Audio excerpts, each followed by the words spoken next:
Oi, hoje é a resenha do conto Noel, escrito por Rubem Fonseca, aqui da sua coletânea Carne Crua, dentro do nosso projeto Contos do Meio-Dia, edição 2020. Nasci na vila, e, como diz o Noel, quem nasce na vila nem sequer vacila ao abraçar o samba. Mas meu pai odiava samba, só gostava de ouvir ópera em discos de vinil arranhados, numa vitrola velha. Assim começa Noel, escrito por Rubem Fonseca, que conta a história de José. Sim, o filho desse homem que não curtia lá muito o samba, né? Bom, o que vale é que para, digamos, se distrair, José ia até o Boteco do Velho, que por coincidência o proprietário também se chamava Noel. Bom, o que vale é que estava lá de bobeira no boteco, comendo, bebendo alguma coisa, né? De repente, eis que surge Samantha. Ela entra ali no boteco e, curiosamente, né? Imediatamente, ela se dirige ao José e pergunta: posso sentar aqui? Ele, claro que pode sentar à vontade. Mulher bonita, aquela coisa toda, né? Bom, assim que ela se senta na mesa junto com ele, ela se mete a falar. Pois é daquelas que não perde a oportunidade de dizer alguma coisa, né? Ela pergunta sobre algum assunto e ele imediatamente diz: ah, sim, claro, né? Fingindo ser conhecedor. E ele não tem muito tempo de conversar exatamente com ela. Na verdade, é quase um monólogo da Samantha. José ali meio que cenário. Realmente ele só fica ouvindo. Aham, não, eu entendo, sei como é que é. Não, eu sei disso também. E ela só mandando um assunto atrás do outro. Sim, uma mulher super informada. Mas você pode se perguntar, né? Será que essa relação aí vai dar certo, esse flerte, né? Afinal de contas, foi ela que se aproximou ali, né? Segundo as intenções. E ele, claro, gostou, né, da presença dela, mas isso vai render, afinal de contas, ela não para de falar. E ele, por sua vez, não para de, isso, não, eu tô sabendo. Para mim isso não vai longe, mas eu não vou dar nenhuma dica para vocês, porque senão estraga a experiência de quem ainda pretende ler esse conto. Minha avaliação do texto. Bom, com certeza uma coisa que a gente pode dizer a respeito dessa pequena história aqui de Rubem Fonseca é que é do tipo de um samba de uma nota só. Pois é, só acontece uma coisa o tempo todo por aqui, que é justamente, né, a matraca da Samantha não parar de falar e José, pobre coitado, fica lá apenas dizendo sim, senhora. Concordo. É isso mesmo. Não sai disso o tempo todo.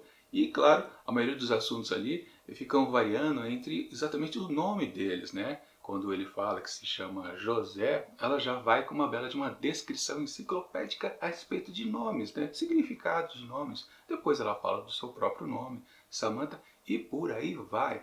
Ou seja, na verdade, vamos combinar uma coisa, né? De novo, o Rubem Fonseca está tirando um sarro dos seus críticos, né, que dizem que ele então, provavelmente, né, suponho, né, que eu não li todos os contos ainda do autor, que ele é muito prolixo, justamente nessas questões de ficar embutindo informação o tempo todo em suas histórias. Informações essas não solicitadas, não, claro, pelo leitor que não tem como se comunicar com o autor, mas não solicitadas pela própria história. Sim, uma coisa vai puxando a outra. O nome dos dois personagens puxa-se informação. Mas o que isso acrescenta ao enredo em si? Nada. Principalmente aqui nessa história, com certeza. Quer dizer, no seu desdobramento, vá lá, ainda cabe. Mas em muitas outras histórias que a gente viu aqui dentro da própria coletânea aqui de Carne Crua, a gente percebia que são informações que, se você tira, a história não se perde, aquele fiapo de história que está sendo contado. De novo, né? Quase a maioria de todas as histórias aqui presentes em Carne Crua só tem isso, um fiapinho de contexto que a gente pode, com muito esforço, chamar de uma história que está sendo contada por alguém que sentou a máquina de escrever ou ligou o seu computador, ligou o seu Word e começou a digitar alguma coisa. É com muita boa vontade que a gente diz que essas histórias aqui de Rubem Fonseca são interessantes. Na verdade, é quase um exagero. Na verdade mesmo, é um respeito ao autor famoso que produziu, sim, boas obras. Mas, vamos combinar, né? Esse último livro que ele produziu deixa muito a desejar. E, de novo, não posso dizer se isso aqui é algo constante em toda a sua literatura, porque eu ainda não via todos os seus contos. Um dia eu vou chegando lá. Mas acredito que sim. Bom, essa coisa prolixa eu já havia percebido em um ou outro conto que eu já havia lido de Rubem Fonseca. Eu sei que ele é assim, mas nas outras oportunidades a coisa se ligava assim um pouco à história, dava para relevar, né? Aquela coisa, né? Se a gente pega, por exemplo, um clássico como Os Miseráveis, de Victor Hugo, você sabe que o escritor ele é muito cheio de informações que não acrescentam muito algo à história. Com certeza não, assim também como Moby Dick lá do Melville. É tudo a mesma coisa, excesso de informação que às vezes é interessante no começo, tem tudo a ver com o que está sendo narrado, principalmente tempos históricos. Mas depois de um certo tempo, cansa. Realmente são páginas e minutos desperdiçados pelos leitores. E aqui, numa história tão curta, você pensa, poxa, uma história que só dura 2 páginas, 3 páginas, 1 página e alguma coisa, e você sabe que 50% de todo esse texto foi de churumela informativa, você fala, pô, você está querendo me enganar, né, senhor Rubem Fonseca? É por aí. Basicamente é o que aconteceu nessa história aqui e em muitas outras. Não dá então para defender esse tipo aqui de narrativa. É mais do mesmo o tempo todo e isso cansa bastante. Mas eu falei, né? Eu comentei que sim, no caso, essa torrente de informação tem a ver, claro, estão relacionadas aos nomes, primeiro de José, depois de Samantha.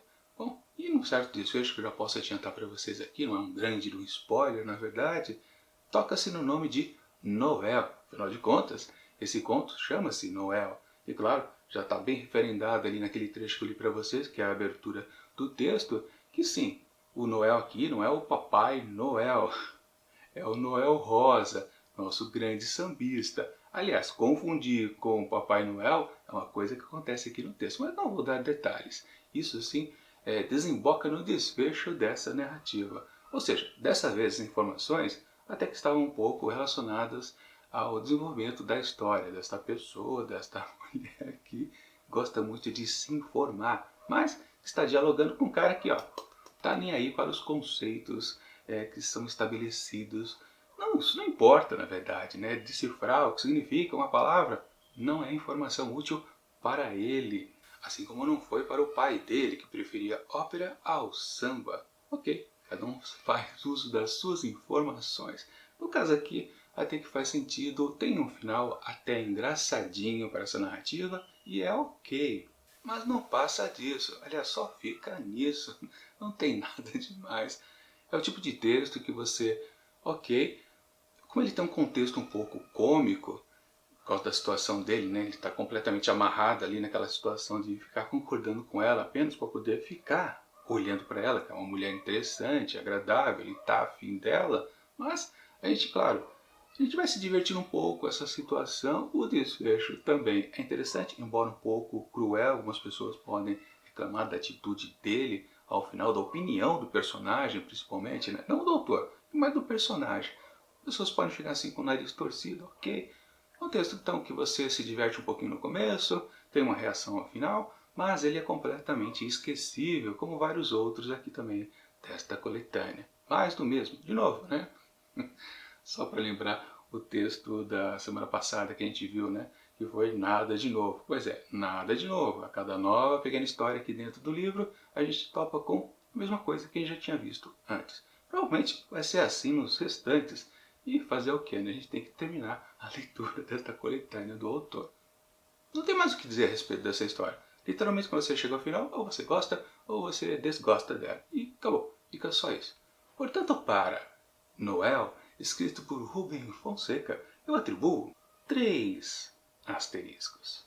E olha, tá de bom tamanho. É, mas bom mesmo é as histórias de Machado de Assis. Com certeza, um escritor que acho que nunca desperdiçou o nosso tempo de leitura, né? Bom, amanhã não, sexta-feira vamos conferir mais uma história aqui desta seleção de textos dele, Mulheres de Machado, com mais uma persona feminina. E espero que sejam daquelas inesquecíveis, também como ele sempre adorou produzir para nós. Bom, mas enquanto esse próximo vídeo não chega, eu deixo aqui do lado dicas de outras resenhas que já aconteceram aqui dentro do projeto Contos do Meio-Dia, edição 2020.